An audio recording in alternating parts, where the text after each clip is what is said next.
Well, we saw some really excellent responses last year that we were very happy to give 4 marks to. Those are the kinds of answers where the student obviously had confidence in what they were doing. They showed you, as you read through their answer, they knew where they were going, they knew how to handle the poetry, they could explain things by quoting plenty of text and illustrating what was going on there and how their thinking was developing. They knew how to integrate the 2 poems, comparing them side by side in a truly integrated way. That's obviously important for this particular part of the paper. It's absolutely crucial that you're able to balance those 2 poems. All of that obviously showed that they'd been taught really well. Some students weren't so successful. We're going to look at some examples later, but they basically didn't do so well the kinds of things I've just talked about. They tended to make general statements. They didn't support themselves by quoting in a detailed way from the text, but tended to rely on just saying that's what it did.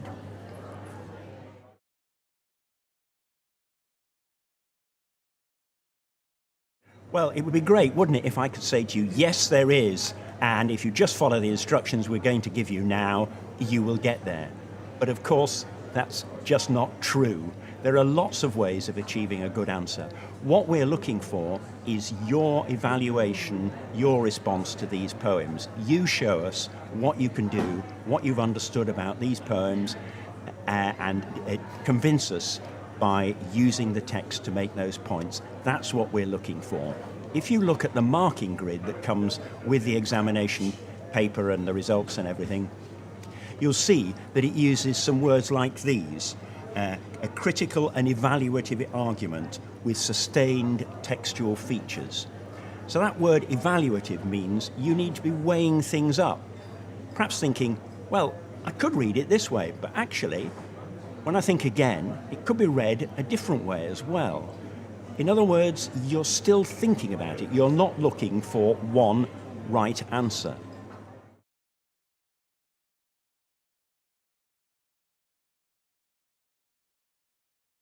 Both poets examine relationships between parents and children in an emotive, beautiful way. In genetics, the bond between parent and child is preserved within the narrator's body, showing in the beginning line, "My father's in my fingers, but my mother's in my palms." The title itself, Genetics, connotes ideas of love and inheritance as the parents pass their characteristics through their DNA to their child.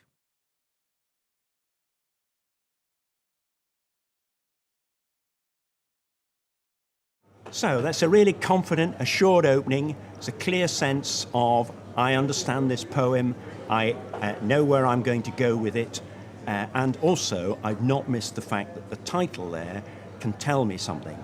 A lot of students actually don't realise the title of a poem is very important and can tell you a lot about what's going to come. And then they move on almost immediately to talk about the unseen poem.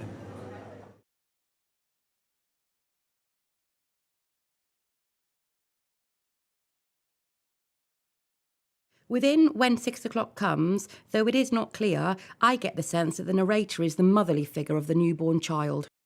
There is an instant connection, a certain bond, revealed in the line, "The baby who cannot speak, speaks to me."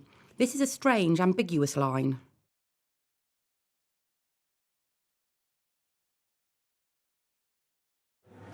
So this is a student who's not afraid of the tentative personal response. And especially at the beginning of a poem, as you're working into reading it, that's perfectly valid. And it's immediately supported by an extract from the text. So I can see exactly what they're talking about.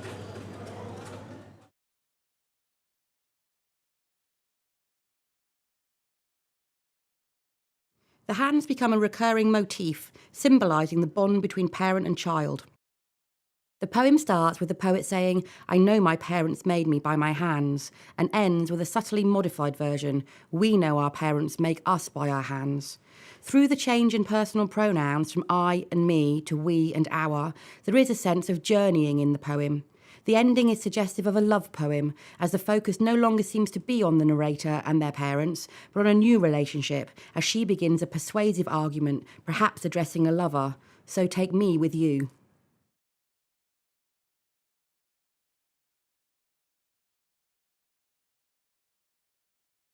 Okay, so the students now moving on to look at genetics, really exploring in detail. It's picked on things like hands, which gives them a nice link to the unseen poem. They've seen that very simple shift between we and I transforms the poem. Surprisingly, a lot of students miss this, and that's a key detail that shows the poem being changed in a really significant way. And the student was also equally astute when they went on to talk about the unseen poem. For example, she says this: "There's a slightly comedic element of the baby's previous inability to hold her head, with the comparison to a drunk person who flails about, unable to control themselves." Now, less thoughtful readers, I think, immediately saw that was literally true. The parents were alcoholics. They didn't see that this was a metaphor and really intended to have a slightly jokey effect. I hope now that this just shows you that the approaches that we've talked about already can actually inform the way that you're going to write about the poem in the exam.